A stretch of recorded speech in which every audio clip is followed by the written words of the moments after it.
শ্রমিকদের ভেতর থেকে দুইজন ইউনিয়ন লিডারকে ভেতরে পাঠানো হয় মালিকের সাথে কথা বলার জন্য। আর তখন সেখানে আমরা স্যানচাকা নামের একটা ছোট ছেলেকে দেখতে পাই। ছেলেটা দৌড়ে এসে একটা উঁচু বিল্ডিং এর ছাদের থেকে এসব কিছু লক্ষ্য করছিল।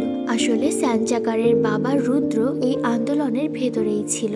রাতে যখন রুদ্র বাড়িতে ফেরে তখন তার ছেলে তার কাছে জানতে চায় সে কেন এই আন্দোলন করছে। তখন তার বাবা তাকে বলে প্রত্যেকটা মানুষের উচিত তাদের আশেপাশে থাকা মানুষের বিপদে এগিয়ে আসা, আর সেই সাথে আশেপাশে কোনো অন্যায় হলে সেটার বিরুদ্ধে রুখে দাঁড়ানো। কিন্তু যারা অন্যায় দেখার পরেও মুখ বুজে থাকে আর মানুষকে সাহায্য করে না, তাদের মধ্যে মনুষ্যত্ব নেই। এরপর রুদ্র তার ছেলেকে বলে তুমি বড় হলে অবশ্যই অসহায় মানুষকে সাহায্য করবে। এরপর 3 দিন কেটে যায়, কিন্তু যে দুজন শ্রমিক ফ্যাক্টরির ভেতরে গিয়েছিল তারা আর ফিরে আসেনি। তাই পরের দিন সকালে স্যানচাকা যখন ঘুম থেকে ওঠে সে দেখে তার মা বেলা আর তার বাবা নিখোঁজ হয়ে যাওয়া ওই দুজন শ্রমিকের ব্যাপারে কথা বলছে।